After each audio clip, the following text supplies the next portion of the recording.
Welcome to another episode of the Heat Check podcast. At least I got the name right this time. You know who it is by now. My name is Mr. Chaos, Mike Farrell, my brother from another mother, PR. Welcome back from the Big Easy, brother. How was your trip? It was a good boys trip. Didn't it started off great, but definitely did not end the way that I would have wanted it to. But hey, you can't win them all. Clearly, No, and if you guys check the socials out, you'll see video of my boy in the Saints jersey. It's a little it's a I know depressing that was moment. hard to do, but It burned a little bit. It's better than a Cowboys jersey though. I was about to say it could have been a Packers jersey or a Vikings jersey. Just throw it all away. Yeah. So what's been going on, man? What do you want to talk about tonight? I got a couple things. I want to start off with something light first, and then I Okay. got a couple topics. So I saw this video today or the other day, and I thought it'd be a good little where your head is at. So Okay. I want you to name me a coach from the NFL, college, and NBA that their career is what it is because of a certain player. Well, NFL. That's And it can't be obvious. We already know what you're gonna say. okay. So none of that. All Okay. right. A coach who's only the player he is because of, No, or a the coach. coach, The a only coach who's only the coach he is because of a certain player. correct. All right. Well, basketball for me is Doc Rivers. Okay, that's solid. That's you can't argue with that one. NFL.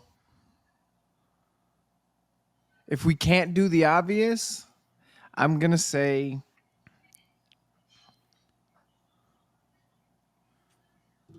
Brandon Staley from the Chargers. Ooh.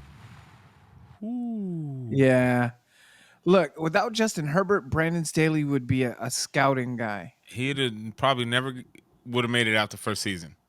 No, I mean, look, Justin Herbert is what he is.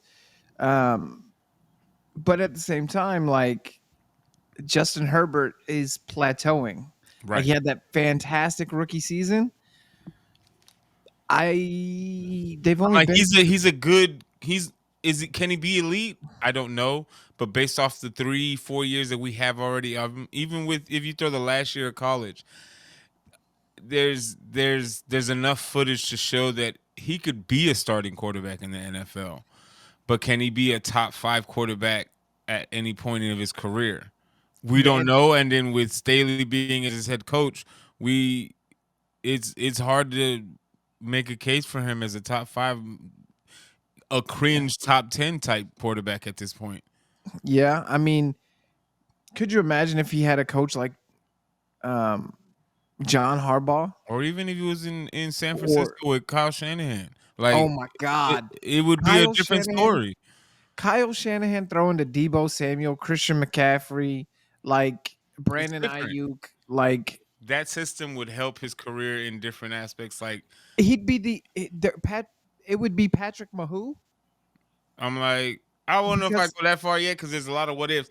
But the potential of yeah, having that kind of quarterback as your your the person in your ear plays a factor. I don't care what anybody says, no matter what sport you play in, a coach makes a difference in your career. yep, However, yep, in certain scenarios, the player makes the coach. For yep. me, for football and and the NBA, for NFL, I'm going to say Mike McCartney because if it wasn't for Aaron Aaron Rodgers, Rodgers, yeah. who is he? Who is he? I didn't know anything about him until they won the Super Bowl. So, and then for NBA, I might get a lot of heat for this, and I've been There's only hating. one coach I know that you're gonna. If you say it, I'm gonna roast the shit I'm out of not who. gonna say Popovich, so calm No, down. no, no, no. If you say this, the person Steve that I'm Kerr. thinking. Oh, okay. Well, no, 'Cause then if it I'm not gonna wasn't roast you. for Golden State's core team, who is he? Yeah, I think he's an average coach without Steph and Clay. I'm not saying that he's not gonna be a good coach, but if he stays in Golden State long enough, He's definitely not a four-time champion without them because they won four titles, four, right? four, Yeah, but yeah. all four time their core was intact. It was Steph, Clay Clay, and Dre, Draymond. and then the two when you had KD. But I'm just saying, but you still had your core Yeah, I can see intact. that. You know what I'm saying? Yep. So, and it's not saying that he isn't a great. He's gonna definitely go down as one of the greatest coaches just because of what he was able to pull off in his first 10 years in Golden State, which is he's the third winningest coach right now in NBA history. And That's that's big big. in part for what he got handed the keys to a Rolls Royce. Because who was coach before? Mark Mark Jackson, right? Jackson, he pretty much mentally got that team to where it's at now. So Steve Kerr just got the keys to the Bentley and was And able just to, happened to know how to drive okay. you know what I'm saying? And he let the players do the rest, which is what nine I would say a good portion of coaching has entailed for that. You know what I'm saying? The players are doing majority of your work. I'm like, there's no debating that. Yeah, But I mean, the but you God's still got to honest. call you still got to call the plays. You still got to Uh-huh. have the scheme. You have to have the right personnel out there, and you got to have the right staff to make you be great. Because your players and your coaching staff are a resemblance of you. Yeah, no, absolutely. You can have. We see it all the time in the NFL. You put the wrong quarterback with the wrong coach. It does not work. Done. The perfect example: Baker Mayfield, Freddie Kitchens. I mean, they shit the bed. And I they think had ample opportunities, ample weapons. Like they had all the scenarios to make this team be a good team, especially at that time a stacked AFC North team. You know what I'm saying? Mhm. Like, and they just couldn't figure it out. Yeah, I mean, you coach people don't realize. I don't think if you've never done anything athletic, how integral coaching is on top of talent, on top of training. Like you have to have all three of those equally balanced. If you don't, like you could take listen, Lamar Jackson is top three quarterback in the league right now, and he's not three. I think it's Jalen and Lamar personally. This Uh, year, I could see that argument just because Patty isn't playing to his yeah, normal stuff. and So I Josh can I Allen can is give you that. becoming and Yes. Josh Allen is falling back to how he used to be prior to Stephon Diggs. I'm like I can see a case for that being one and two. However you place it, Yeah, it's based off of preference. But I could make a case for them to being the top two quarterbacks, yeah, especially as proficient as they've been playing. Like even with Jalen Hurts, I could see some people putting him two just because he hasn't been playing pretty. Like they haven't been pretty wins. They're yeah. still wins nonetheless because you can't take away from that. A win is a win. You know what I'm saying? You're 7-1 for a reason. You know what I'm saying? 8-1. 8-1. Apologize, I didn't mean to make y'all suck worse. But I'm like 8-1 doesn't come by just we're down it by in going into halftime. We're just gonna give up. Clearly, he has a mental capacity of making this team better and pushing them and making these game winning drives when it matters. So Yeah, he absolutely. And I bring them both up comparatively for a reason, right? Like Lamar Jackson has been the league MVP. yes, He has never been to a Super Bowl or won a playoff game. or won a playoff game. So that matters. Jalen Hurts In is his four first and full one in year, the right? His huh? first full year, he went all the Yeah, because this last first year was full his year as a first full year starter. last year as a starter. Yep, went to the playoffs, went to the Super Bowl, dominated, right? Didn't y'all And have the now best record last year too in the we NFC? did, Yeah, we did 14-3. The problem is everybody wants us to win like we won last year, and here's the difference. hmm The entire league has a year's worth of tape on Jalen and AJ and Devontae and Dallas, and they know how to. Okay, we're not going to stop everything, but right. we know how to counter at least two things, right? So The fact that we're not winning pretty, I hate that term because, like you said, I got the dub, you got the L. That's all that matters on That's paper. it. But this is the difference in coaching, right? Lamar again has been a league MVP. To me, league MVP is based off talent and your production. That's what league MVP is, right? Correct. To go to the Super Bowl, you have to have good coaching and good play. There's a reason, and I like Harbaugh, but there's a reason that Lamar's never been to a Super Bowl. Right. There's a reason that the Harbaugh hasn't been to a Super Bowl since he played his brother in the Super Bowl. And it wasn't because of quarterback play. No, it's because like you're not evolving as a coach. You are Jim Harbaugh, just like your brother's John Harbaugh. The difference between Jim and John, I think John might be the better coach. I think he evolves better. I think he calls different stuff. I think he throws better different looks at people. Right. Where I think uh, Jim Harbaugh knows what he has in Lamar. Why? And Lamar said, "I will take the pressure. Give it to me." So Right. if I'm Harbaugh, if I'm Coach Harbaugh, I'm putting it on Lamar's back. The problem is you have to supplement the weight that you're giving him. If you're going to make him carry this whole load, okay, I as the coach have to say, let me figure Let me out how to scheme up some prop you up. plays that'll Yeah. make you that guy that you want to be without making you take all these hits, without making you feel like you got this weight on your back that you're supposed to do it all. Yes, you're my quarterback. Yes, you're my leader on the offensive side of the ball. I But am you depending on you, but you can't depend on somebody when you got them on a short leash. Yeah, and you can't depend on him when you have him literally no help. That's why they Right. went and got OBJ. That's why they got Mark Andrews. And That's they why they got drafted Zay Flowers. Zay Flowers.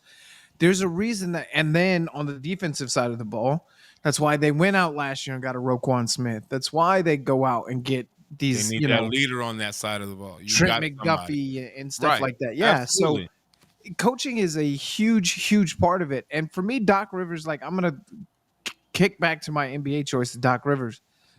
Ain't no argument on that one. I just think about it. When he was with the Celtics, who did he have? Garnett, Pierce, and Ray Allen, Take just those to three name a few. away. Take those three plus Rondo away. You have what, like the Washington Sentinels? But this is the thing. Let's just take it back a little bit further. Okay, so he started. Now, was he a good player? He was decent. You know Yeah. what I'm saying? He started in Orlando at coaching. Who did he have there? He had Tracy McGrady. Granted, that was just one player, but the potential was there with the players that he was bringing around before they drafted Dwight Howard and all that jazz. You had a very core team down there. You had Steve Francis. You had a decent Grant Hill. I Like was you just had, about to ask if yeah. they had the franchise. So they had everything there to build a decent team, and he was able to do stuff, but he could never produce in the playoffs. They bring him over to Boston. Fast forward, you get Paul Pierce, Antoine Walker for a little bit. Don't have nothing. So then you trade to get Kevin Garnett and Ray Allen, which was one of the most craziest things we heard that day. Just hearing Garnett getting traded from Minnesota. I thought for sure this man was going to retire in Minnesota Oh, after me 20 too. years. You know what I'm saying? I didn't see him getting traded. I can understand the frustration because Big Ticket was that he in Minnesota he was it. We saw a different player to an extent when he got to Boston, but for the 3 years that they were together, healthy, two final appearance, three deep playoff runs, like they were, they Did they just win a title when he was in Boston? in 2008. That They was their beat the first. Lakers That in was the finals. yes, that was his first year. They had all three of those together with Rondo. That we didn't know what he was until that year, and he flourished into the player that he is now with two Yeah. championships, all that jazz. But once you got rid of all that and you got traded in the most bizarre way possible to the Clippers as a coach, and you got handed another gigantic three with Exactly. I Blake was just Griffin, about to say. DeAndre Jordan, and Chris Paul. They were Lob City for a reason, and they were offensively built different. You had what's his name, the 3-point shooter from Duke. He played with Pelicans. He played in Orlando too. He wore number 17. I listen to him all the time on his Is podcast. it the white boy? Yeah. JJ Redick. JJ Redick. You had JJ Redick. You had Jamal Crawford, 3-time six man of the year, coming off the bench, dropping 15, 20 points for you on any given day. A 3-point specialist, JJ Redick. You had the core of a You bench that was legit and stacked. the best point guard in the league at the You time. had Chris point Paul guard was as your leading man, and you had two of the most athletic big men in the league on the same team that you just had to throw it up, and they would yeah. grab it from anywhere, They and you couldn't make it past the second round. This is what kills me about those Clippers teams, right? They were built. You know who they remind me of is the Ben Wallace, Rasheed Wallace era Pistons. I'm like, it was just offense and it was gritty defense because they knew how to play, but they just for some reason Choked Doc with Rivers couldn't do it. You fast forward, move them all the way to Philadelphia. You had arguably one of the biggest men to play the way he plays in Joel Embiid. You had Ben Simmons that was a lockdown defender. His offense was irrelevantly never garbage. there. Yeah. But on defense, and him being the size that he was, and he was able to play the point forward, it was a mismatch every single time. You had Tobias Harris. You had at one point, you had Jimmy Butler down there. Like you had even JJ Redick was there at one point. Yeah. Like you had a team, Jeff Green, even though, but you had it. You Yeah. had Maxey.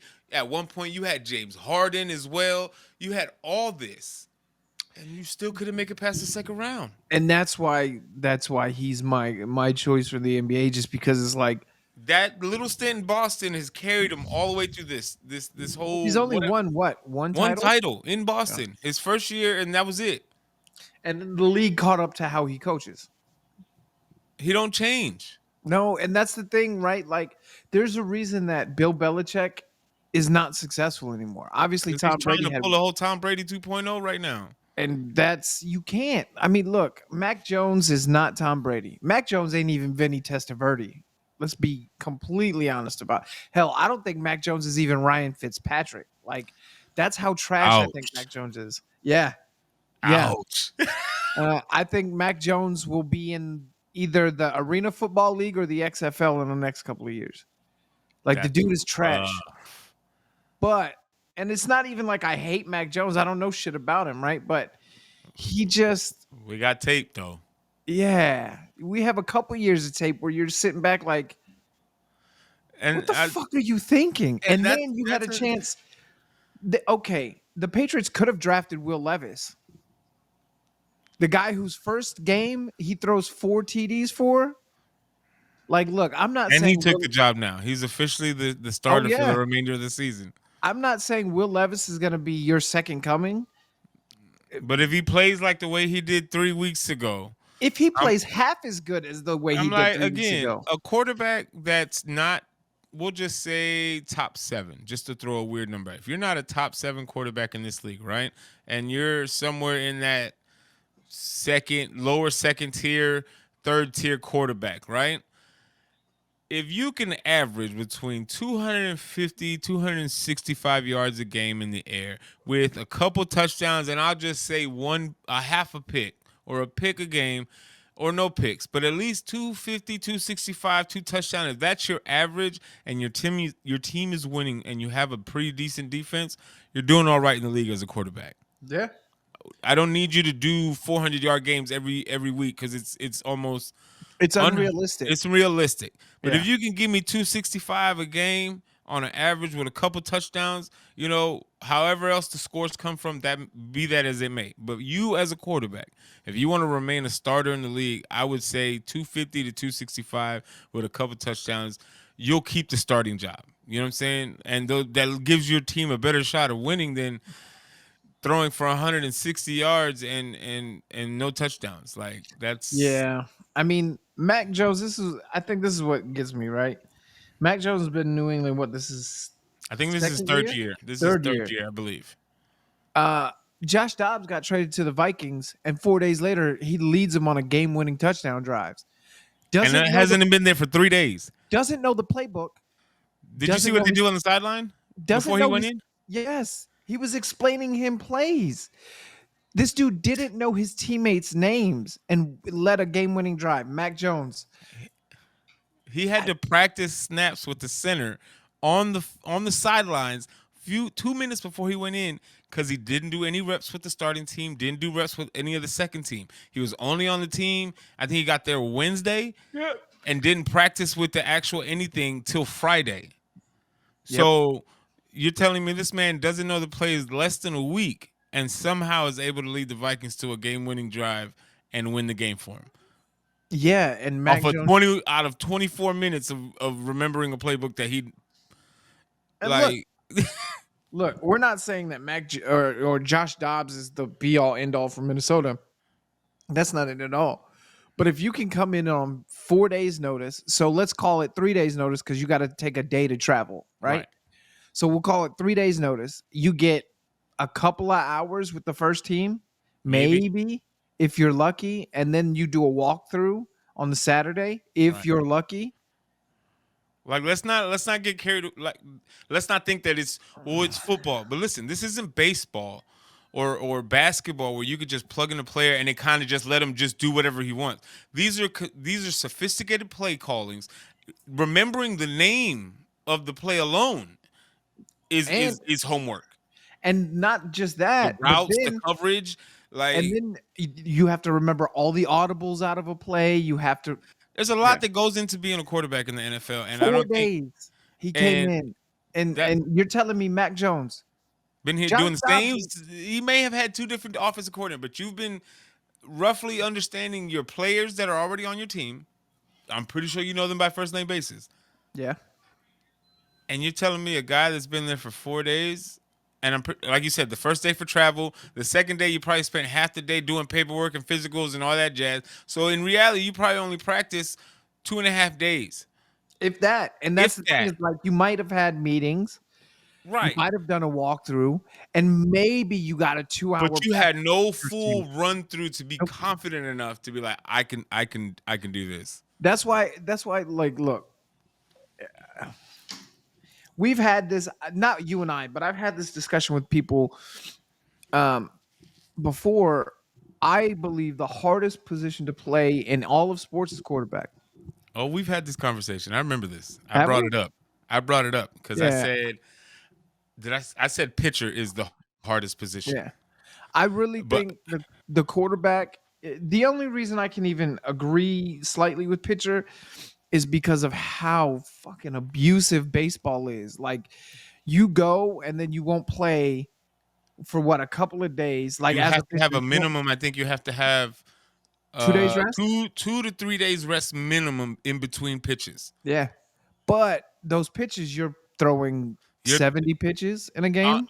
that's on the low end. On an average, I believe it's between 85 to 95 games. Oh, There's some games. Listen, just hear me out. You think that's bad? I've you know me. I love me some baseball. That's my number one thing. I've been in love with baseball since I came out the womb. Um, you'll have some pitchers that are throwing good, right? mm-hmm. And they want to do the whole 9 innings because they're on this roll, whether it's a no hitter or just you're in the zone. You shutting these people down. They can get to 115, 120 pitches in a game. God damn.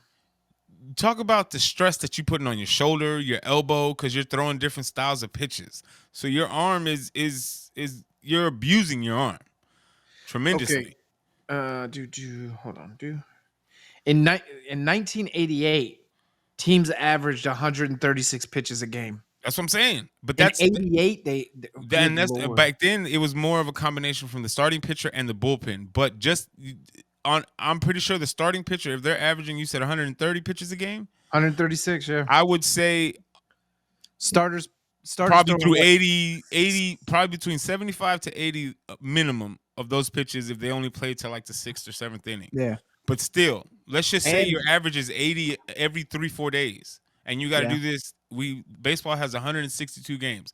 On an average, a pitcher may pitch up to 35 games, not including the playoffs, in a 162 season. You throw the playoffs in there, that's you're playing through October. I was about to say that's a whole nother month and a half. Yes, so you're starting. The league starts in So we'll April all the way call it to almost Call it almost 200 games total. If you go all the way to the World Series, yes, because you got to win 3 games. You got to win 2 games in the divisional. You got to win 4 games in the championship, and you got to win 4 in the World Series. So that's if you sweep. That's if Yeah. you sweep, and it's 3 games in the divisional. My bad, 3 games. So 3, 4, and 4. So if you do a clean sweep in the playoffs, that's 8. That's 11 games. So maybe 12, right? That's no, yeah, 11 games. 11 games. That's a sweep through every part of the playoffs. And a sweep one series is hard enough. To try and sweep every series It's throughout the World Series is it's, impossible. it's not going to happen. It's So impossible. so you're probably in October if you're winning, but you lose, let's say, 2 games in each series. So that's 5 games in the divisional, 6 games in the championship series, and then another 6 games In the in the World World Series. Series. So that's 12, 5, that's 17 games in a 1 month span. Yeah, And it's that's a that's it's damn about near 200 games. yeah. So But this is why I bring that up, right? I still think so. For pitchers, I will give them the benefit of the doubt that they have one of the hardest games or one of the hardest positions to play in all of sports. For me, it's quarterback just because of pitchers. You're not play calling. no, Not really. You're going on talent. You're going on arm talent. You're going on. Now, obviously, there are decisions you have to make. You have to, right. read the batter and all this other stuff. But quarterback, you're remembering a play, a check down on that play, and then you're remembering audibles off of that play. So if I call AJ Brown on a go route, right? Yeah. And then I see I see a linebacker who's floating or a safety that's floating and then he starts to double on AJ, I have to figure out, okay, this is what that guy's going to do. I have to audible off of that and then I have to communicate to my line and Right. to my receivers and to my back what I just changed to. Now, if we have the time like Jalen has with his lines or Justin Field has with his line when he's healthy, you have the ability to just do hand signals and they Because get they it, they know. understand. But you still have to remember hand signals and you still have to remember the responses that like And then I I'll even throw this in there. There's sometimes even after you get the ball and the ball is hiked and it's in your hands, there's changes that you don't see that are happening right in the middle of the play that your one read and your second read that you were depending on are gone in 2 seconds, and now you got to figure out. Now I got to look on the other side of the field. So it's I yeah. get the quarterback as being because again it's like you said, the plays, the routes, the audibles, the check downs.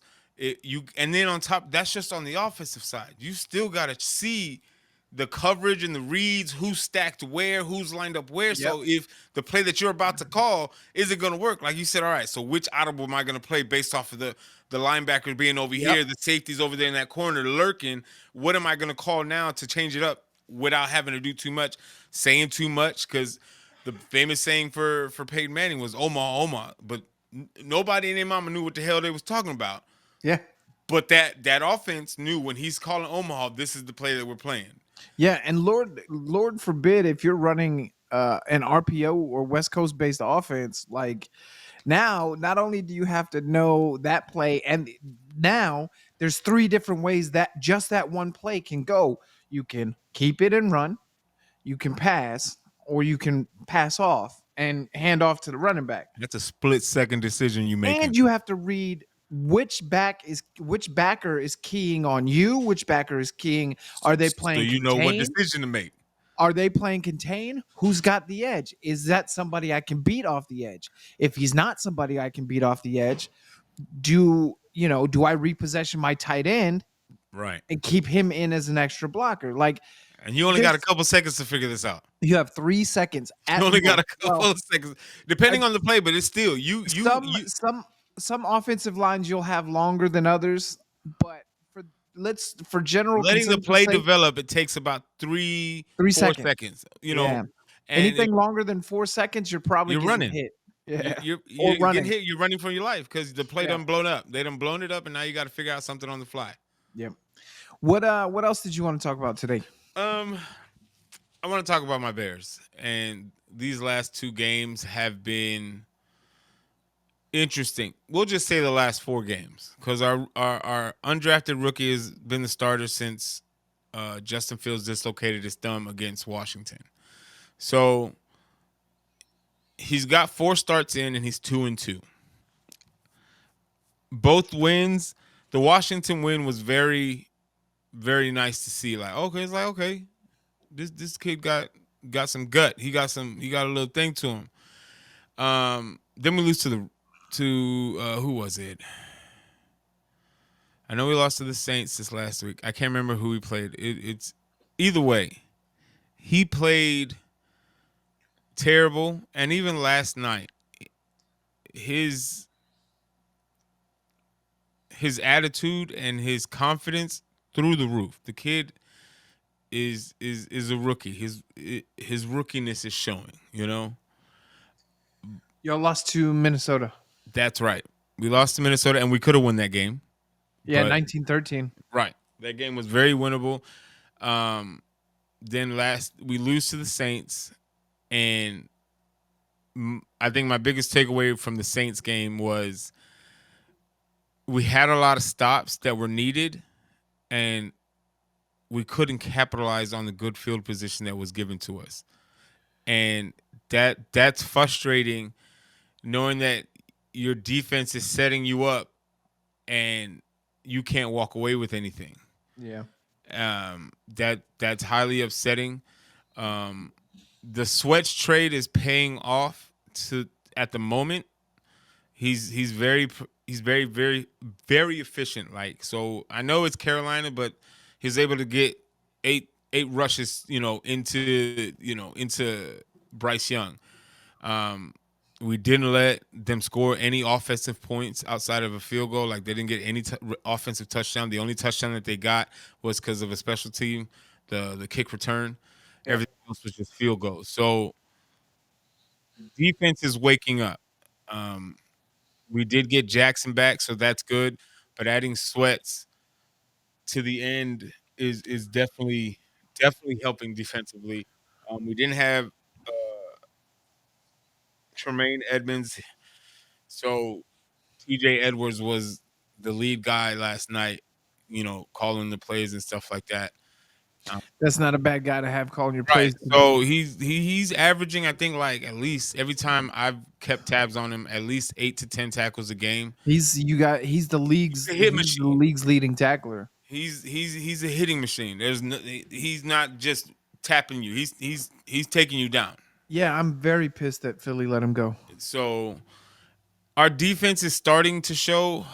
I'm kind of mad that we're winning. I know that sounds messed up, but y'all don't understand what we got going on. For the people that don't know, I am a Bears fan, and yes, I am frustrated.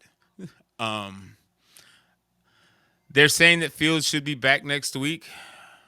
Um, I've heard a lot of people say that he should just sit the rest of the season, and because I'm like, there's a chance that the Bears might not extend his options. They have till next May to accept his fifth-year rookie option. But if they do that, it's going to cost him $20 million. Oof. So that is a very heavy decision and expensive decision that Ryan Poles has to make at the end of the year if he doesn't do it sooner, depending on how he plays this year. If he comes back, how he plays the remainder of the season. There's only 7 games left. Right? No, that's wrong. No, you're right. You're right. It's week 7. 10. So it's going to be an interesting situation because if Carolina doesn't win a game, they got the number 1 overall pick, which belongs to us. The question is going to be, do we stay with Badgett and just rebuild for a year and honestly trade the first pick and get capital and build for the second year in a row? I'm going to say this. Y'all need to draft and build from the inside out. Forget all these linebackers and safeties, cornerbacks, receivers, all that. We need to focus on strengthening this line offensively. And if we got to get a couple defensive tackles, so be it. But we need to focus on this line and build strong lines, whether it's trading the first round pick for some picks or veterans or something on that line, then so be it. But if not, trade it for draft capital. At least one of them. If we have two first top 10 picks, you got to trade one of them and swap it out for players or more picks to build in the draft. Because if we're not going to believe in Fields, you can't expect us to believe any quarterback you bring in is going to do any work. Yeah, and It, that's the thing is if you guys aren't gonna extend Fields, which if I'm polls, I don't know that it makes sense to extend him, but if you're not, do you at least accept this fifth year and then just wash it after? Or do you I, go I find would somebody to place hold? you know what? He's been good enough that I think you give him his fifth year to be his prove it year. Right? Like we I thought this know was going to be the year, but he was I, also out for 4 games. So I'm like 4.5 games if you call the rest of the Vikings game. He didn't finish it. yeah, can he stay healthy is the big question now. We'll see. What else did you have you want to talk about? Um, Today is a very different day for us two on here. If people don't know, y'all living under a rock. Yep. But me and my brother, Mr. Chaos, not only did we serve this wonderful country, but we served in the same unit for a couple years. And that's how we met, you know. It seems like yesterday. If you haven't served, there's no disrespect to you. To you, I'm like, but having a military family is a little different. It hit a little different. We act a little different. We are some weird people. However, we we thicker than blood sometimes. I feel like depending on who I'm talking to, you know what I'm saying? Like Yep. it's a good feeling. Those people, and you can attest to this. There's a few people that you've met in the military because we've met a lot of people. Like you Yeah. meet a lot of people in the military, you know, from basic to school to your unit deployments. Because when you're All of deployed, it. you're mixed up with other units. So you know you meeting all kinds of cats out there. You know what I'm saying, from all over the country. And I'll make it a perfect example. There's one guy I deployed with. His name is Tito. I haven't seen that man in almost a decade. However, if I run into this man today because I'm in Houston, I promise you it's gonna be like we never skipped a beat. Yep. It's so today is the observation day for Veterans Day, but tomorrow is the actual holiday. But Yeah. me and my brother, I am grateful for the couple of years that we had in the same unit. This man is crashed at my house while I was on post. I don't know how many times. Like there was always two people that I could count on and 263rd maintenance company. That if I was going through some stuff or I was just bored, Vanessa and Mike, I could count them like, hey, y'all gonna come over, we gonna play some beer pong or something, we're gonna do something stupid. And Yep. my house was always it was a lit day every time they came through. Like they didn't even have to knock. The door was always open for him. That's how much family he is to me. Yo, y'all don't Saying even understand. Like, when you moved off post, you remember when you were living with I can't remember his name, but I that Chase. I think his name Chase, was hey, Chase. Yeah, yeah. was it Jace? No, Chase. Chase. Yeah, Yeah. something like that. You remember? So it was I think Paul. I know what you're about to talk It about. was Paul, me, Vanessa. Who we need to get Vanessa on this show somehow, Listen, some way. we did because we just got to chop it up one Yeah, time for the one and time. then Heidi, Vanessa's old roommate. Yeah, Vanessa had a lot Vanessa of. went somewhere with like a girlfriend or something, and me and Heidi were there, and me and Heidi were just chilling. We're playing, I don't know, were we playing beer pong? Were we playing music? Something. Anyways, the neighbors called the cops. I know what we were doing. I What? knew I was throwing a party because I just got divorced, and it was That's at the what it was. Yep. apartments, and The cops got called because apparently the noise ordinance after 10 o'clock, it's not allowed to be as loud as it was loud. I told Yeah. them, I don't know what you're talking about, and so they said if they come back a second time, I'm going to go to jail for the weekend. Because this is the thing about the military. Most, as far as I can remember, if you get locked up on a Friday night, you not getting out. Well, at least they're not going to let you out because they're not going to come bail you out. So they To release you Monday. on Sunday. And when I mean Sunday, it's like Sunday, 11 o'clock, 12 o'clock, midnight. So it's basically you got 4.5, 5 hours, depending where you got locked up, to make it back to your base, back to your barracks, back to your apartment, whatever, and get ready for PT because you got to be inside this gate by 5:30, 6 o'clock so you don't get stuck in traffic because PT starting at 6:30, 6:30 on the dot in the morning. Yep. And best believe if you've gotten locked up over the weekend, First Sergeant is pulling your punk ass out of formation in front of the whole formation and Oh yeah. explaining why you got locked up this weekend. Yeah. It's it. They So locked we the apartments. I had no yo. way to get to the house because my phone was in the house. I don't remember nobody's number. Mike over here, the gentleman that he is, and I laugh about it now, but when he handed me my keys, because I had to sleep in the car, he handed me them keys to the car. I'm like, you couldn't have put them by the door or in the car? Didn't want to do it. But look, this is the thing, right? Like, so the cops, KPD comes in, they arrest him, and me and Heidi go around. So they arrested him. It had to be, I don't know, midnight. I think it was around midnight, 1 o'clock, something like that. It was Me late. and Heidi go back to the barracks, go back to your apartment after we go back to the barracks. And Vanessa, I don't know if we couldn't get a hold of her or we just didn't call her or whatever the case was, but me and Heidi went around trying to, like, I was gonna pawn my TV and we were gonna post bail. And then we went back to your house for one thing, and I saw you sleeping in the car, and I was like, this motherfucker, man.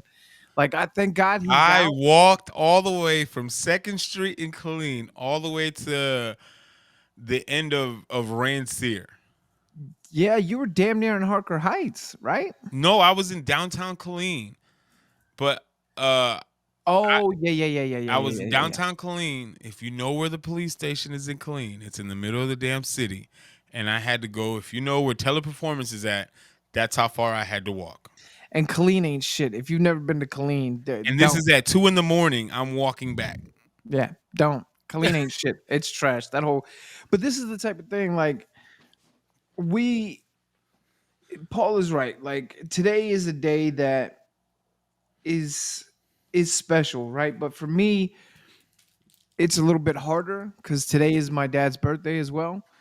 When he passed in 2017, obviously, It hit different. yeah. So today hits a little bit different, but I had to talk to the kids about Veterans Day Yeah. today because we had a little parade, and I I saw wasn't the gonna little go. picture. I wasn't gonna go, and Naomi was like, "Dad, you have to go." Yeah. So I said, "Ugh, all right, do it for And my little kid." mama down. Yeah, do it for my kid. But I told him, I said, look, you guys, I asked my kids, I said, why is Veterans Day a holiday that we should be celebrating or observing? Not celebrating, but observing. Yeah. And, they gave the standard, the military fights for our freedom and this, that, and the third. And I was like, all of that's great. But tell me why we should observe it. Right. And they were like, well, we just answered you, Dad. I said, no, you didn't. I said, look, me, the veteran, you guys recognizing my service is cool. I don't need that. It's not about me. Veterans Day is not about me. For me, it's about the sacrifice that my family had to make. My wife, right? Yeah. Like, Raina and I were together on my last deployment. Luckily, we didn't have our kids, but I've known and you've known plenty of people who are deployed with kids. Yeah. It's I- hard. We've also known people who have passed away in the service who had kids, and their kids have to deal with that. So I told Naomi, MJ, and Romeo. I said, look, this is what it's about. You you honor the veterans and their sacrifice, but you also honor that person's wife or Right. mother or sister or whatever the case is, because that sacrifice is just as important. Because without that sacrifice, I can't go down range and know. that everything's cool at home. Because if I'm worried about back home and I'm in Afghanistan, it could get me killed. Yeah. So, my kids, I try to do this at least once a week where I just will turn off the radio in the car when we're driving to school and I'll try to teach them whether it's about music or about Veterans Day or about something like I just try to have those moments that my dad used to have with us where it was just like, hey, I'm not gonna lecture you or anything. This is just a teaching moment, and I just want you to remember this. And it's I'm very very lucky to have had a father who adopted me, that was in the military, that showed me how to be a man, that showed me how to be a father. A lot of people don't grow up with that. A lot of people don't have that, right? So I try to cherish every piece of advice that my dad ever gave me Yeah. and push it to my kids because my dad was the smartest man I know. So yeah, Veterans Day, man, is it's great for us. It's cool for us in that people are appreciative or whatever. But I really want people who are watching and listening to understand. Like, listen, yes, we the veteran absolutely appreciate you being thankful, but don't just think about us. Yeah. Think about everybody else that stays behind while we go. Because I remember on my first deployment, I was dating somebody. And right before I left, I was like, hey, I'm just going to let you know when I call you, it's to let off and or not let off in the sense of going off, but you're my stress reliever. You're Yes. my take my mind off of where I'm at right now because I'm in the middle of a country of that anything can go down. And when I call you, whether it's for 5 minutes, 20 minutes, an hour, I want that space to be chill, Yeah. mellow, laughing, all that. And I told her the moment you stress me out, I'm hanging the phone on you and I'm not talking to you the next day or when I come back from mission, whichever one comes Yeah. first. This heifer. So you already know when you get there that transition, it's slow. It you don't sometimes you start your the over the unit that you're replacing, you start your specific job almost, instantaneously because it's a much needed job that needs to Yeah. be, like admin supply. That You stuff were on you were on the I was record on crew in I Iraq? was on a recovery team. So we Yeah. was pulling recoveries with the civilians. So that takes a while because you got to figure out which teams are going to do days, which teams going to do nights, who's running what, you And and, then you and start you got to running sign over parts, and then you got to run your practice tests and stuff like that to get and then acclimated you with. start running into R and people getting Right. So promoted and yeah. it's a lot goes on in the first few months. So the first couple months don't hit as same as the rest of the time in deployment. You know what I'm saying? Where you're actually doing your job. And so when we started talking, it was in that first month and a half, 2 months of us still getting acclimated and taking over, signing stuff over and stuff like that. So the talks were a little longer. They were a little Yeah. less, whatever.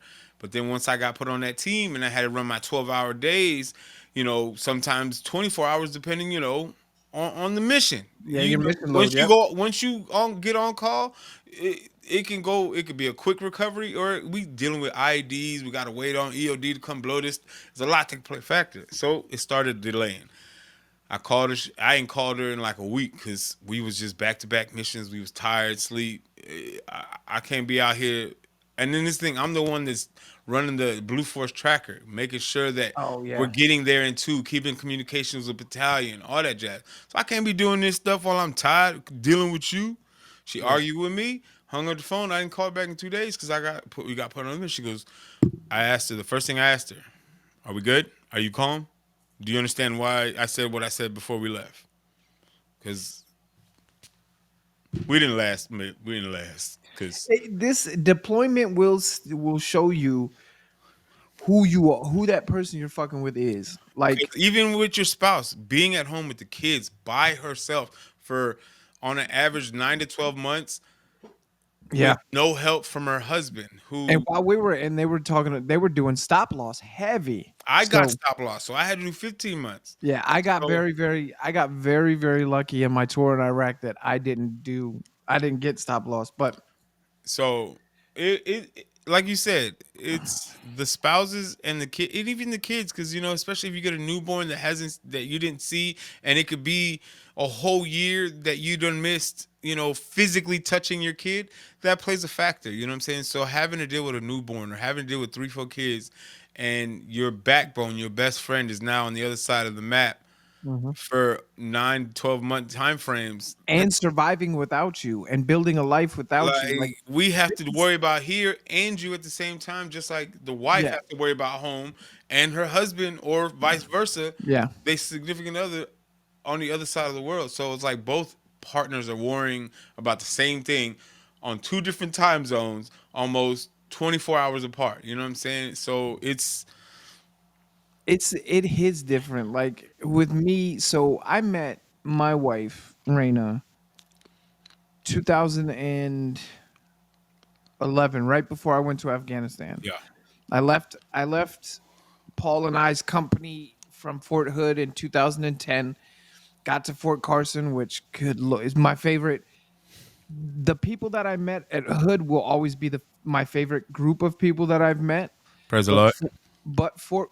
Fort Carson as a duty station is by far my favorite duty station of all time.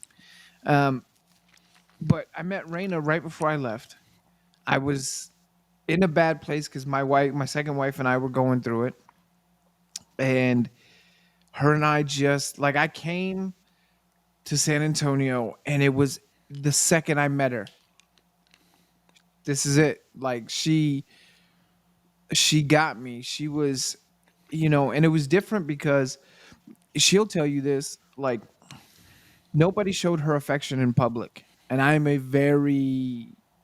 don't give a fuck about other people's opinions of me.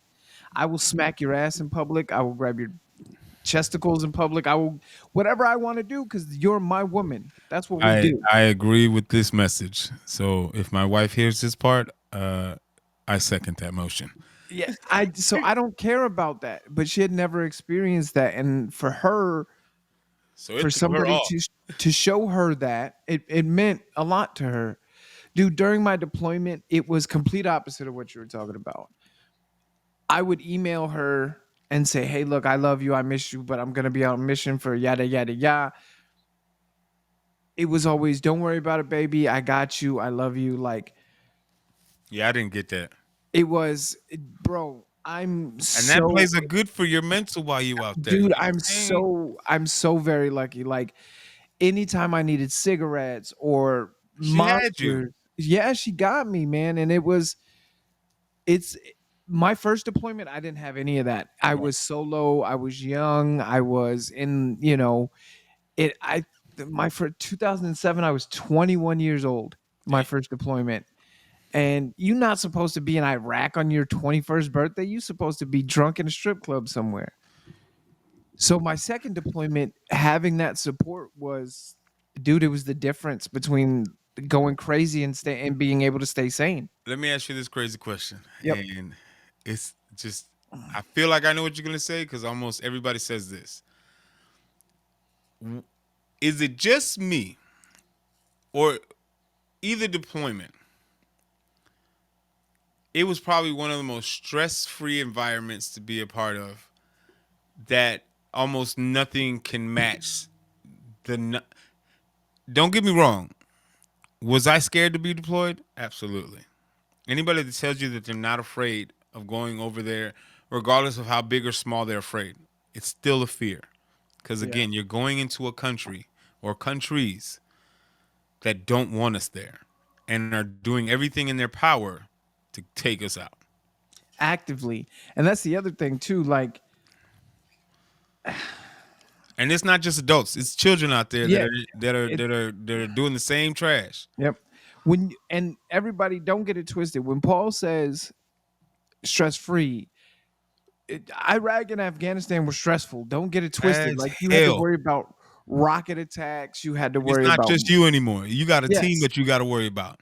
but work was stress free Yes. because everybody has guns. So people tend It's to be not a lot just even nicer. that. It's And we're all stressed the fuck out and we all right. want to go the fuck home We all, and this is the thing, you're doing the same thing every day. every day for 365 days. Look, I'm gonna give you guys a Rain, typical work heat, day. snow, don't matter. You're doing the same thing every day. So my deployment to Iraq was a little bit different because I was in the guard. So I pretty much they didn't have my job in Right. my unit. I was attached to an infantry unit. So essentially they stuck me in an arms room and then they put me on convoys whenever they needed bodies and shit. So I wasn't that one's a little bit special. Now we did get hit a lot more in Iraq. There was, I've got TBIs and stuff from that, but Afghanistan was different because it just seemed like okay, it was an active duty deployment, which was the only active duty deployment I had had. Now, when you get deployed, you are active duty. You're considered active duty, even if you're, excuse me, guard or reserves. As soon as But you deploy over there, you're considered active yeah. duty. So what I mean is I was stationed from Fort Carson. We left from Fort Carson. I didn't have to do any mobilization training. You It went was look, back to Fort we went Carson. to what's the one? What did they used to call it? In not NTC, JRTC. Not JRTC. In Fort Polk. I don't know. I think that's JRTC. Yes, JRTC, Joint Readiness Training Command Center. Or Training Command, something like that. I don't know. Leave me alone. It's been a decade since I've been out. I got Anyway, no judge over here. yeah. So we go to Fort Polk, Louisiana. Had a ball. The area around Fort Polk is absolute dog shit. But Why does everybody hate Fort Polk and what's the base in New York? oh, Fort Fort Drum. Drum. They Yeah, say those got to be the two worst bases to be for active duty. dude. At Fort Polk, there's nothing. When you He get said off it's just base, swampland over there. bro, you have to figure out. You have to drive to get any kind of entertainment from Fort Polk. And Fort That's Drum is just dreadful. cold as shit It's and just cold. unbearable. It's just Some cold people just don't want to deal with the snow three at quarters all. of the year or two At half the all. year. You know. So my deployment to Afghanistan was a little bit different in the fact that I was, You had that stress person to take most of the yeah, stress and out. well that too, but I added stress on because I got promoted to E5. I got promoted to Yeah. sergeant down there. So now You you got talk other about people's on your lives for real, for real.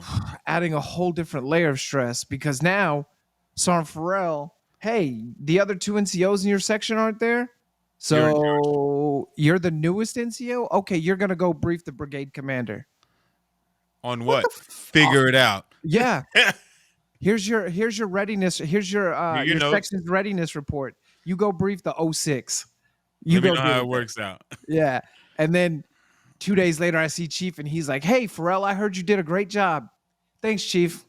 Brand new E5, but briefing the brigade commander and brigade sergeant major. That's That's hilarious. appreciate that, sergeant. Appreciate that, Chief. But yeah, that deployment was different because it was in 2011. Afghanistan was calming down. Yeah. It wasn't super duper stressful the way Iraq was when we were there. Because you guys, believe it or not, before I even met Paul, his unit was stationed where my unit was in Iraq. Q Small West world. will never, literally. I returned from deployment. 3 months later, I'm in Fort Hood And we're with coming the back. unit that I replaced in Iraq. It's insanity, dude. But Here we are. here we are, 15 years later, man. Damn, it has been 15 years later. Holy shit, Paul. It's almost been 2 decades since I've known you, dude. Hey, shut the hell up. Shut Okay. up, old man. You're telling everybody our age. All Look, right. I'm still 21. yeah. Yeah, your No, body I'm says not. that a lot. I am my body says I'm 80. But yeah, I'm like, Yeah. I get it. I didn't have that person. Yeah, I got very I lucky. started with a person and then I ended with not a person. Because Sometimes that's better. Because if that person you started with is not yeah. your piece, then fuck it. It's time to be done. And the one thing that was very confusing in my deployment, which to this day, there's nothing you could tell me to say that this isn't the dumbest move in the world. If me and my wife are in the same unit and we get deployed together, there's no way I'm getting my wife pregnant during deployment. I will put on a condom for 12 months to ensure. Because listen, I know y'all think we rich out here because we come back and we got these cars. We could barely pay that car note. So I don't know who the hell you think you trying to be, but y'all can be well off or good enough in the military. But I don't. There's unless you're an officer and you've been doing this for like 10, 15 years. There's not very military people that are, we'll say, E5 and below, that are making good money and like just whatever. But if you're married in the military, if you want to let me know, why do you get your wife pregnant while y'all deployed and mess up that good tax-free money? Y'all Because literally robbing the government twice yeah, you could have been double dipping in the government's pocket. for free. Yeah, You get hazard pay. You both because you ain't never ever gonna make the kind of money that you need to for the government to start taxing you. not in the USA.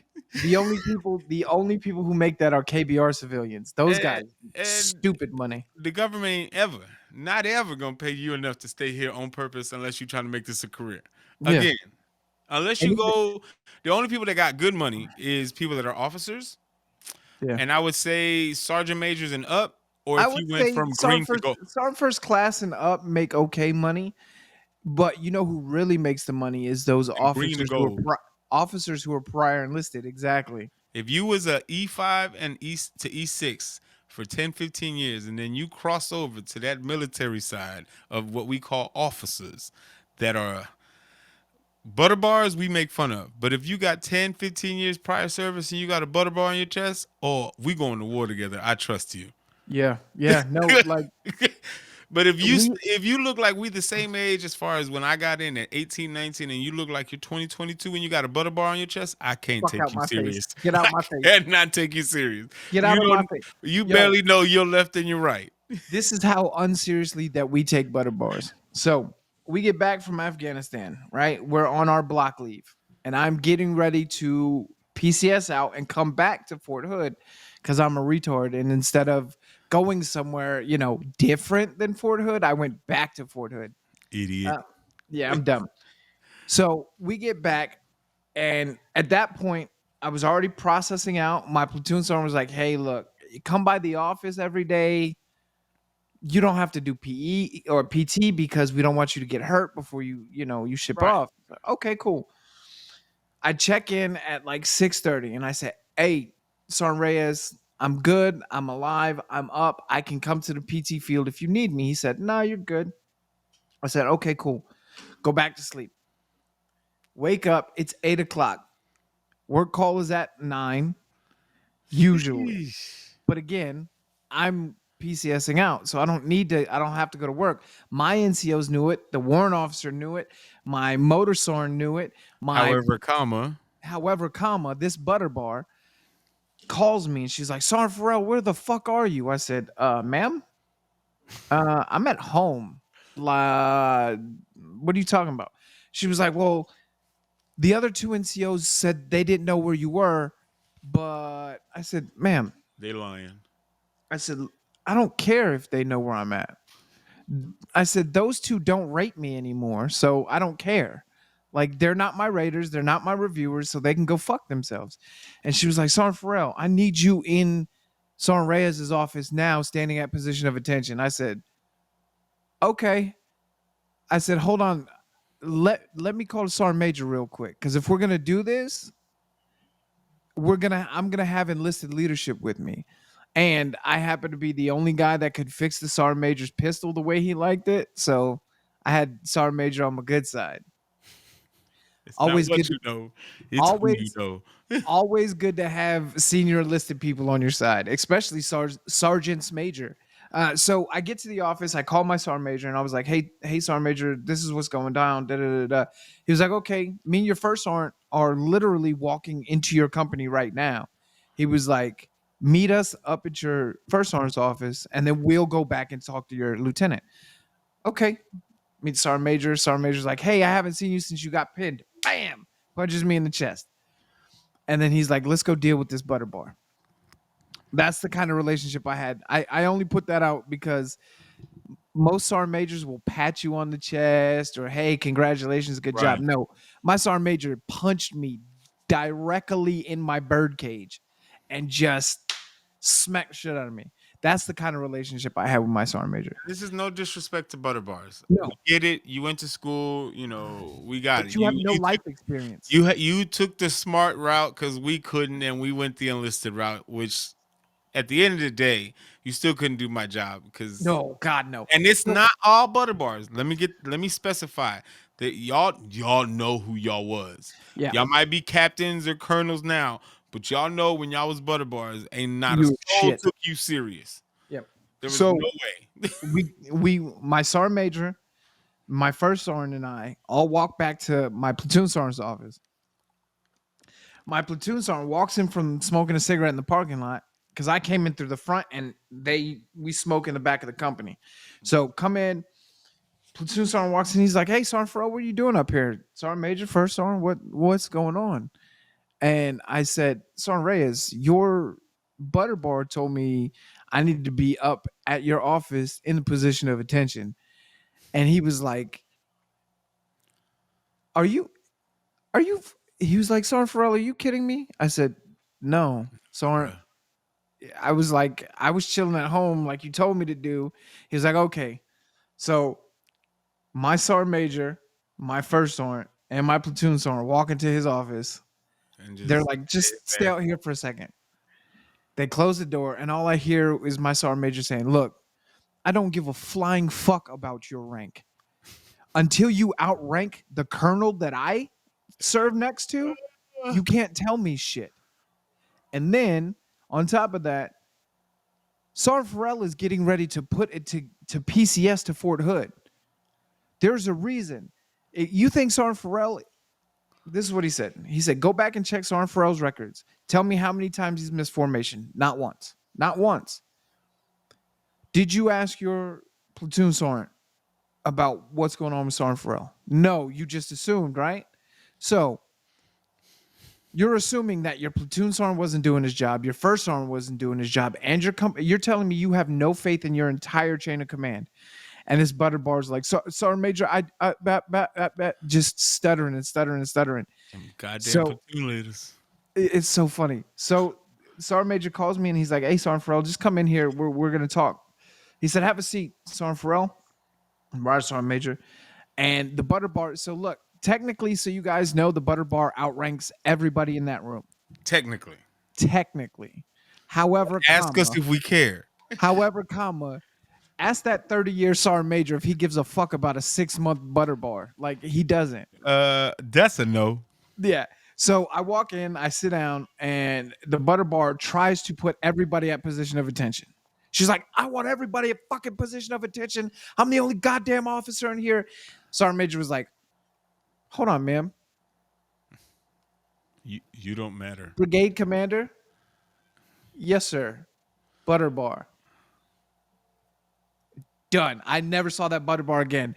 Apparently, what happened is this was not her first time overstepping her boundaries and trying to be an NCO. So brigade transferred her from a command position to an S4 position. She was now the supply officer. This is my thing. Like, yes, You you don't are an officer in the military, whatever branch. You're a second lieutenant. We'll just go with army because that's what we are. yeah. You're a second lieutenant. That is the lowest of the lowest. That's like a private Mhm. for the officers. That's Just better literally paid. just way more pay. Yeah. However, you went to school for 4 years for a specific degree, and that's probably where MOS you got to be around the field of whatever you got. But you don't know what you're doing yet. Like, yes, they taught you like the basics that you need to know as an officer. That's where you go to basic training as a soldier as well. You're getting brainwashed, and then you go to AIT and all that stuff. But by the time you get to a unit, 9 times out of 10, most of those people in the unit have been deployed at least once to 2 times already in their career, depending on how long they've been in. Back when we were in. This is not the case now. This is Right. back when we were in. 9 times out of 10, the platoon leader, when they get to their specific platoon, a good portion of that platoon has already been deployed once or twice, minimum. Yep. and you want to come in here guns a blazing and put this rule of a hammer that you got to try to show some type of authority. We don't take you seriously. And it's not to disrespect the rank. Don't get it twisted again, because there's Nope. from green to gold that go. Those second lieutenants, they think different. They have been on both sides now, so they have a different perspective. We're talking about the ones that go to the academy, to Yeah. West Point, and come into a unit. Yeah. That's a different, like you stated before. The experience is completely different, especially if I already have a couple deployments under my belt. My experience, my knowledge, my leadership, what I bring to the table is different than what your 4 degree can. Listen, just because you got a degree doesn't make you smarter than me. No. And the other thing people don't realize too is it's not just lower enlisted. It's not just enlisted who make fun of butter bars. It's everybody. Captains don't take second lieutenant seriously because that captain remembers when he was a second lieutenant and nobody took his ass seriously. It's gonna take you your whole up till you get to a captain for me to even consider taking you seriously. Because even when you make a captain, doesn't mean you're gonna be in command. Because you still can be an S1, S As, whatever. yeah, You still be an an admin. yeah, you could be an admin officer. There's no guarantee of command as a So captain. Like your career as an officer can take a couple different right, approaches in the way it you might goes, never right? see a command for your first 5 or 6 years. You may never You know ever what I'm see saying? a You might command, be an admin officer your whole life, and that just may be what it is. which It's it not. is, it's not I'm not everybody's meant to be on the line. It's because you cool. could, even if you're an admin officer, I could still take you seriously because there's certain things that after a while you've been an officer. I feel like your maturity level It changes. depends on which S shop they were in. S1, Correct. I'm not taking any S1 officer serious. Get Y'all the fuck out lazy. of my face. Y'all S lazy. S2 gets a lot more respect because that's well, I'm not gonna say what the S shops are because I let's just not get Either that way, that clear to the that is line. not But the yeah, worst line of work. Again, because it could your trajectory as an officer could play out so many different ways. It's ridiculous.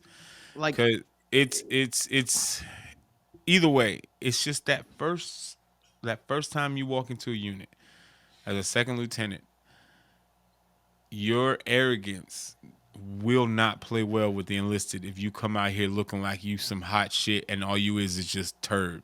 especially the senior enlisted because they will eat your and the warrant officers. This The is why warrant like officers don't give two flying flip about anybody's feelings. I promise you because that they used to they be are, enlisted and they are the most powerful human beings. I swear now on they're life, commissioned ish, and no right? command. No command, and they don't answer to fucking Who's anybody. so? This is the thing. They're already an officer, in a sense, right? Duh, warrant officer. But it's not like from Did second you ever lieutenant. see any of our warrants at PT ever? No. Nah, bruh. They might have been. What I see them back there floating around. There's some, No, no. You saw them at formation. but they You were didn't never see them at in PT. formation. Yeah, No, no. every time the only people I saw in formation ever outside of first sergeant and captain, right, in 263rd, it's either your platoon sergeant or your second sergeant in the front with all your squad leaders. Yep. NCO, squad leader, because you had all your section sergeants and any other higher enlisted NCO in the unit in the back with the warrant officers, because ain't Yeah. nobody gonna check them. Yeah, because look, if you're They Sergeant only First Class and you ain't got a platoon, you you in the ain't got a back. command, You in the go back, stand in the back of the formation. You know what's gonna happen? They're gonna count you. and then Then you you're gonna yeah. leave you're gonna go the fuck home.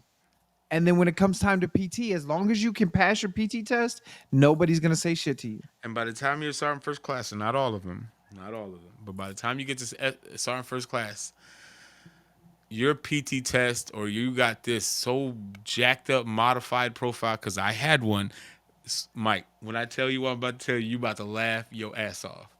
So after I tore my ACL, right?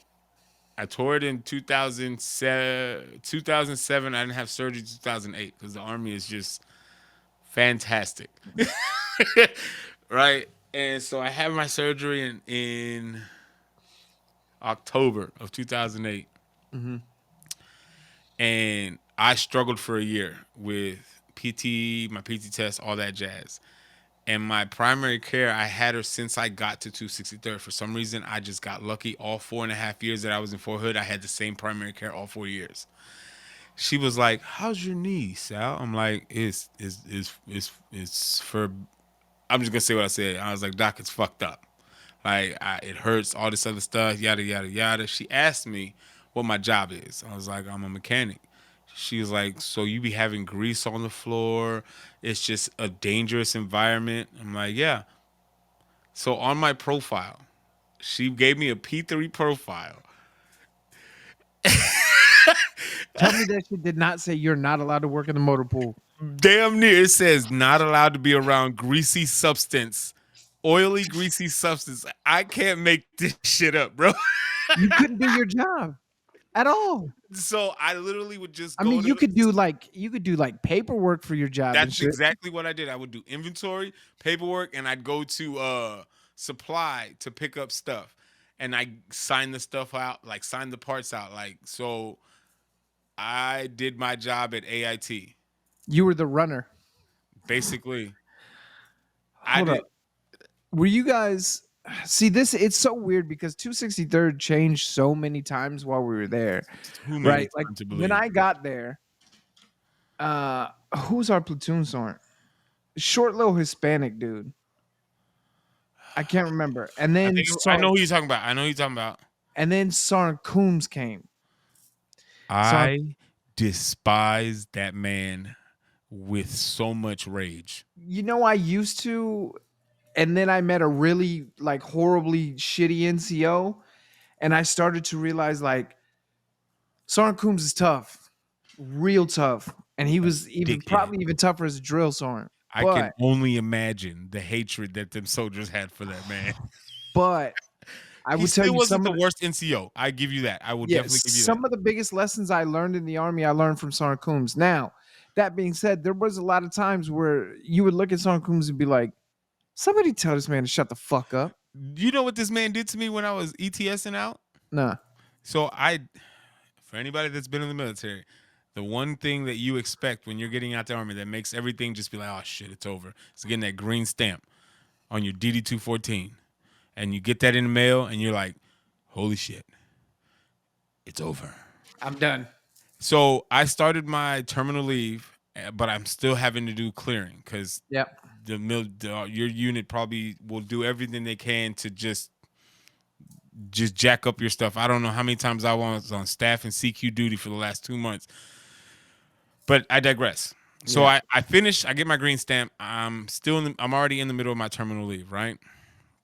So I'm coming out of the building to get because I just got my stamp, and if you know me, I usually don't care about anybody's feelings 90% of the time if you have no worth in my life. So, especially if I'm on terminal leave and I'm getting out, I start growing out my beard because I don't care at this point. Like, what are you going to do? This lieutenant colonel stops me and I salute him out of respect because, I'm still in Yeah. uniform, yada, yada, yada. But I have like a 5 o'clock shadow, a He's really giving you dark, shit. gave me so much shit, right? So he goes, what unit are you from? And I tell him, I'm not part of any unit. She's like, that's impossible. Who's your commander? I don't have a unit. So that should tell you I don't have a commander. I don't have a captain. I don't report to anybody. What's your unit? So I play along with this kid. So I tell him I'm all right, fine. I'm part of 263rd. So he's like, let's go over there right now. So I'm like, oh, this is gonna be fucking hilarious because you're an idiot.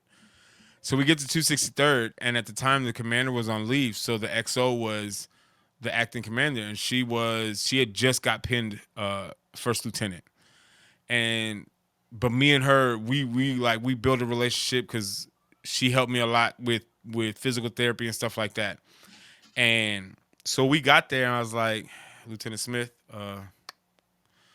Colonel over here wants to talk to you. He goes, so you just gonna let your soldier out here look like he's looking like a wildebeest, all that crap?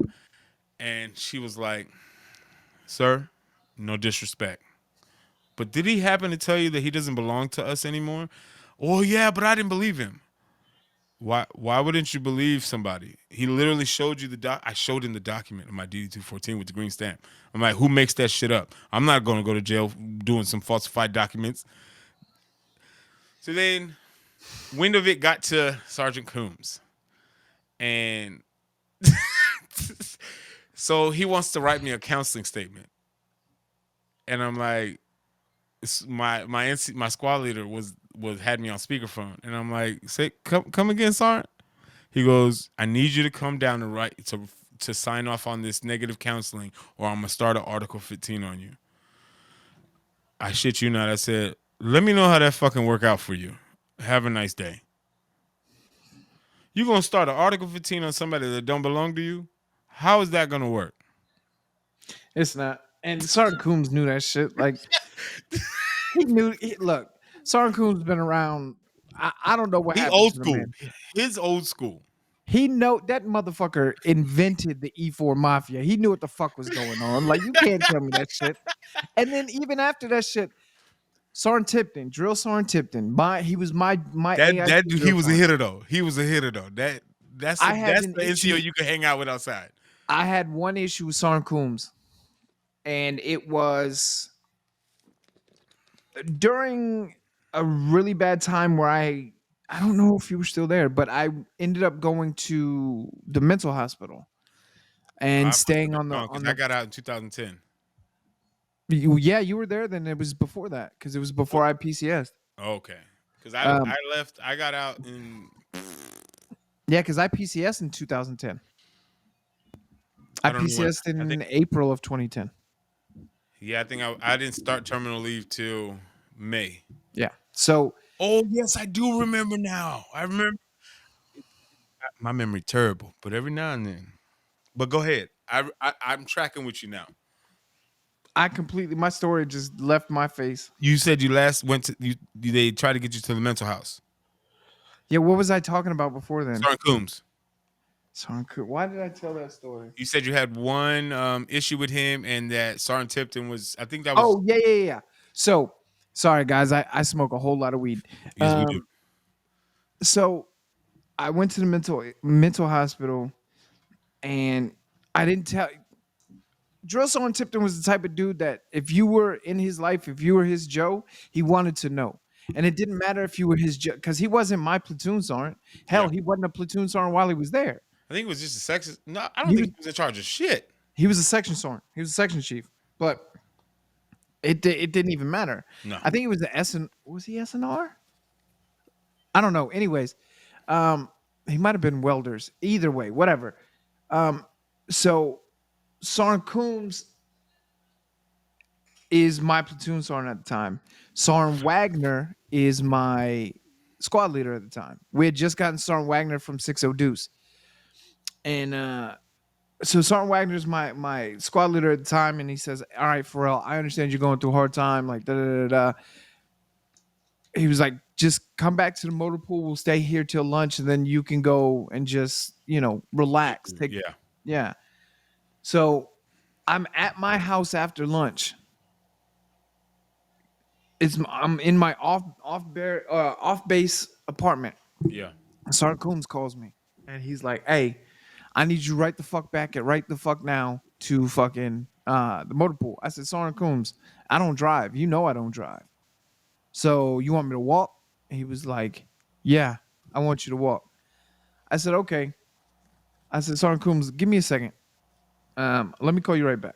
So I hang up. I call Drill Sergeant Tipton. I was like, "Hey, Sergeant Tipton," I said, "Your battle's tripping. He wants me to walk from my house into the motor pool." And I believe it. I And he was believe it. like, he said, "For what? Didn't you just get out the hospital?" I said, "Yeah." He said, "What the fuck does he want with you?" I said, "I don't know, Soren. He just told me to Who come back irritates my in." life? So he was like, "Hold on, man." He was like, "Give me 20 minutes. I'm gonna be over at your house." I said, "Okay, cool." Hang up. I knock on the door. Sergeant Tipton comes in. He's like, "You got a beer?" I said, "Yeah, of course." Give him a beer. He was like, "Sergeant Coombs no longer is in charge of you." He was like, "You report directly to Sergeant Wagner. Sergeant Wagner will report to me." He was like, "I've talked to the Sergeant Major about it. I've talked to the first sergeant about it. Everybody's good." He was like, if Sergeant Coombs don't like it, you tell him to come see me. I said, okay, Sergeant. So we go into PT the next, I don't know, it's next day or day two after that, right? Sergeant Coombs was like, Pharrell, where the fuck have you been? I haven't heard from you. I said, that's my platoon sergeant now. He said, what are you talking about? Sergeant Tipton comes over there and he's like, hey, look, check it out. You're not gonna fuck with Pharrell like that. Sergeant Tipton was hood, bro. Yo, he and he's Straight. Panamanian too. Yeah, Crazy as fuck. that man was He was was like, "Hey, check it out, man. You are not you are not messing with Pharrell like that. He just got out of the hospital." He said, "What did you need him to walk to the motor pool for anyway?" He was like, "I didn't. I just wanted him to do it."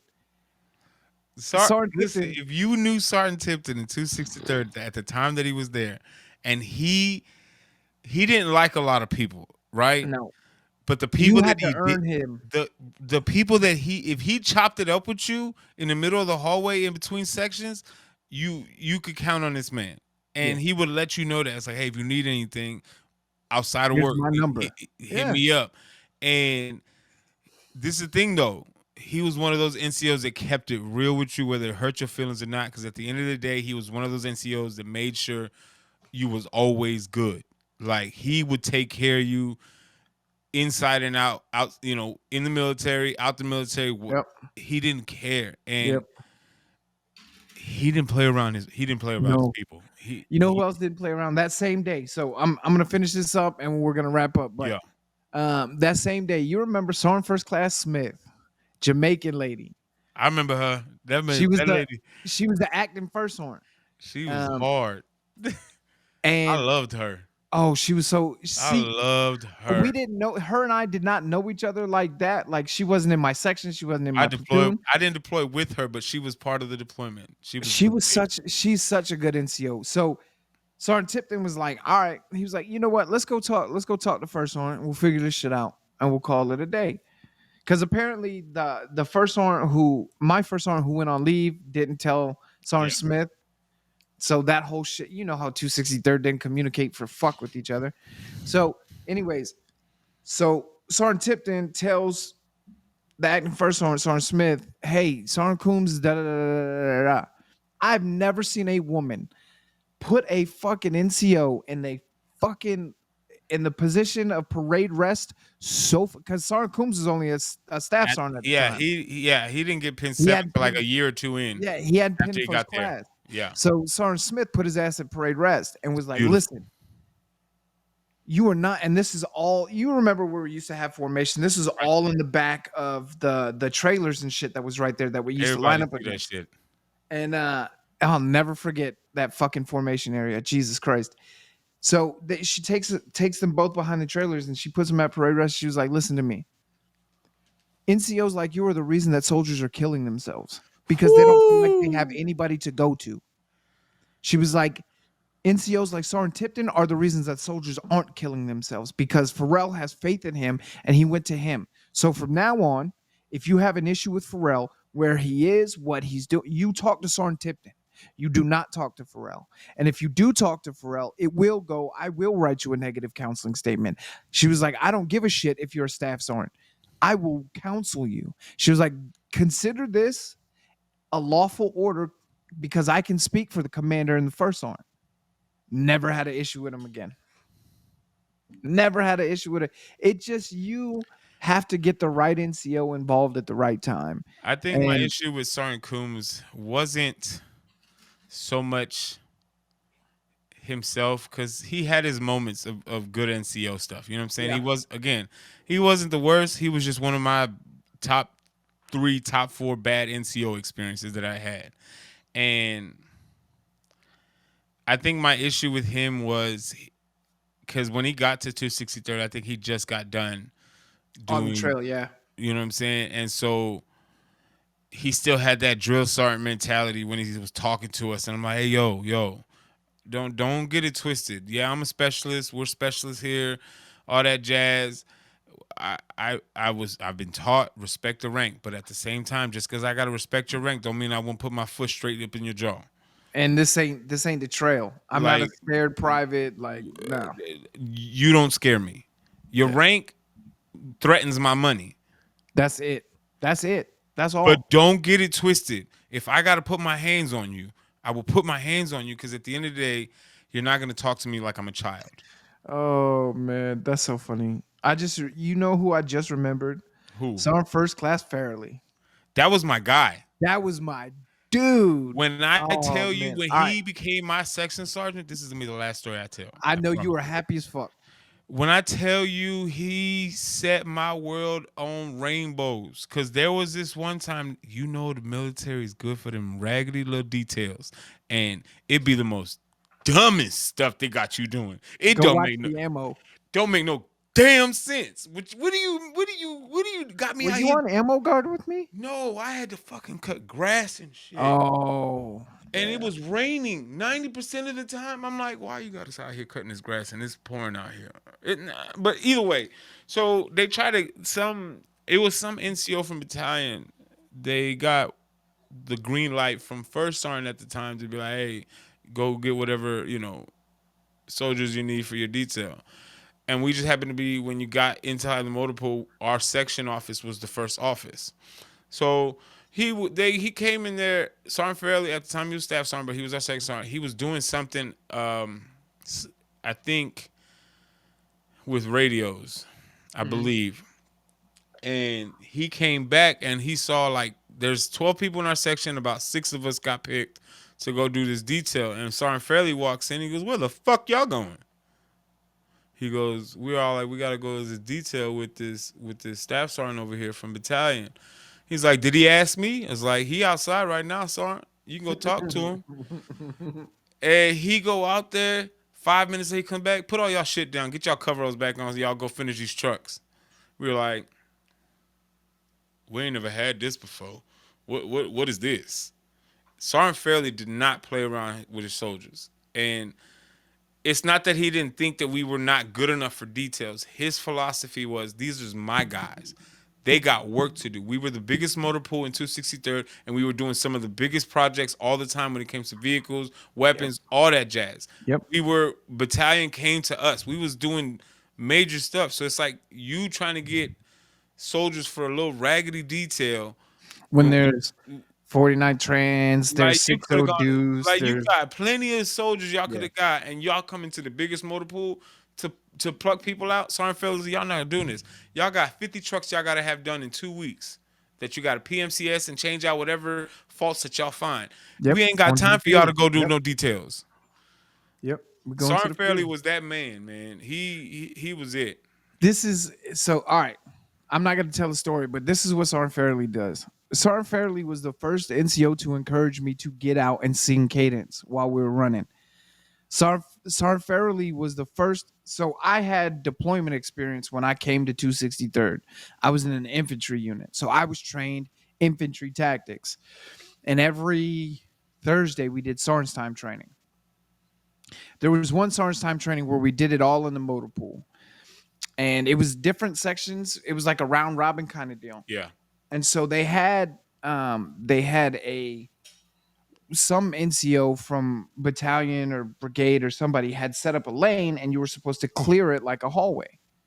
Um, and so the guys were clearing it and just fucking shit up because some of these guys had never deployed. They didn't have if you don't get trained on how to clear a house, you don't know how to clear a house. You just don't. It's different. It's different. Don't So get it confused with what you see on TV. yeah, no shit. So these guys were going, and one guy was dragging it, would have been dragging his arm against the wall and all this other shit. And I looked at the NCO and I was like E4 at the time, and I said, "Hey, Sergeant, can I step in real quick and give some pointers?" He was like, "Yeah, absolutely." Sergeant Farrelly, Sergeant Wade, and Sergeant. Yes, we're not gonna talk about him yet. That'll be next week's episode. Sergeant Wade Jeez. and Sergeant Tipton are all back there. And I hear Sergeant Tipton look at Sergeant Fairley and Sergeant Wade and be like, watch Pharrell take over this shit. So I'm starting to explain high-low stacking to these people Right. and how, essentially one side should clear one side and the other side has that side's back. And while this side, after this side is finished, then this side can start clearing and go do what you got to do. Right. So I'm explaining all this other stuff, and Sergeant Fairley's like, hold the fuck up. He was like, you're a staff sergeant, you're a sergeant, you're a corporal, you're a staff sergeant. Why is this specialist giving you fuckers instructions? And he looked at me, he was like, Specialist Pharrell, if I don't see you at the Soldier of the Month board in 2 weeks, I'm gonna fuck you up. And that's Sergeant Fairley. He was like, look, if you don't do some shit, I'm gonna fuck you up. And you knew he messed with you if he told you that. Because Yes. if he didn't mess with you, he was he was nice, he was cordial, but you knew if he fucked with you. He was from, I think he was from Louisiana. I think he was from New Orleans. I think so. All I Just know a is I big, hold this giant, car. goofy, fun loving. Like he was one of the best NCOs I've ever had. The one thing I know when it comes to them is like the three names you said. We're not gonna say stories, just them three. You could tell that if Sergeant Wade, Tipton, or Fairley, if they're not messing with you, teasing you, and stuff like that, They they don't don't fuck with you. care. Yeah, they don't fuck with They you. don't like. They don't care. Sergeant Fairley, if he would take you to lunch, you know what I'm saying? Mhm. That's an NCO that cares. Oh yeah, You know what I'm saying? Sergeant Fairley was notorious for that, and it didn't matter if you were in his platoon or not. Like if he fucked with you, he fucked with you. Like Like, me, Sergeant Fairley, Vanessa, and I want to say Robin, might have been Heidi. All went to Starlight together. like Sergeant Fairley's an NCO you can go out and do stuff with. Like But he's he was also an NCO to hold your fucking ass to the fire if you right, fuck. and that's what I cherished about his leadership. Like he would still chill with you, kick it with you, all that jazz. But in between those times, If you fucked up, he's still expecting you to do the same stuff that yep, you do. Nothing changes, and that's leadership I'll go to war with because I know yeah, that I'm gonna do what I got to do to make you stay off my ass. But at the same time, you're gonna push me to be further than that, and I could still be able to kick with you outside. And we know how to separate the two. You know what I'm saying? So it made yeah, it. But they didn't play about their soldiers. They they made the military bearable with all the dumb stuff that surrounded being in the military. When you got those NCOs, I'm like, it makes you the soldiers that you are. There's yeah, toxic leadership and then there's healthy leadership. It just depends which one you get landed with, and that deters whether you're gonna stay in or stay out. I'm like, yeah. It sure shit does. Your NCOs make a giant difference. I'm not gonna Um, stay in the military if I'm getting neglected. General, And that's who it was. General Odierno was our commanding general back then. yeah, that old bald head guy, right? Who was the sergeant major? His sergeant major was so goddamn motivational. What was his sergeant major's I name? don't remember. I'm trying to find out. It Look, was some black dude, right? no, he was a white dude. He was an old white dude. And anytime he talked, dude, he was so motivational, he would make you charge up a hill with a fucking dull spoon Oh, I to go remember conquer that. Afghanistan. All you see is these soldiers running up this hill. I'm I telling you, hated bro. them hills, bro. Bro. All right, look, we are gonna wrap this up. Next week, I think we might do a little bit more reminiscent about the military. Cause I it's got something stories. We got stories, y'all. it's something we don't do enough. Like I think a lot of veterans when they finish their service tend to tuck in and I let did. it be. I did, It was the but easy route. yeah, but I think it's time that we start kind of being vocal about our shit. There was fun times had. Like we had stupid times at Fort Hood. Like It was great. Memories for just days. just just Starlight. We had stupid memories for days. House Just parties. oh my god. So Either we're way. definitely going to speak on it more and more in the future. Um, what's great about the show though is we don't really plan anything. We just kind of text message throughout the week and say, "Hey, I want to talk about this," or "Hey, we should talk about this." And we just work it out. Yeah, and we should say obviously we're going to get back to NFL and wrestling eventually, but like Every now and then. our teams are pretty much set where they're going to be for the year. So until something either Paul's team turns it around and somehow makes the wild card, Don't hold your breath. or Philly completely collapses and misses the playoff, don't hold your breath. Um, That shit is not happening. We still have Jalen Hurts. We still have the best quarterback in the NFC, so it's okay. Um, We got the best undrafted rookie. Obviously, that motherfucker is on his shit. Either But way, look, guys, we will the get back playoffs to that, start. It's gonna be real intense. I promise you that much. especially when the fantasy football playoffs start. You motherfucker, you barely beat me. Who, who? Hey, Anyways, you sacrificed your win so your Eagles could win. Okay, hey, it's against the Cowboys. I would sacrifice that win all so day. I am appreciative of the W. I bet. Look, next week, you guys, we'll figure it out. I'm not sure what we're going to talk about, but thank you for listening. Thank you for paying attention. And again, I say it every week. If you need to reach out to somebody, me, Paul, somebody. Somebody will talk to you and listen. Reach out. Um, until next week, that's it for me. Peace. All right.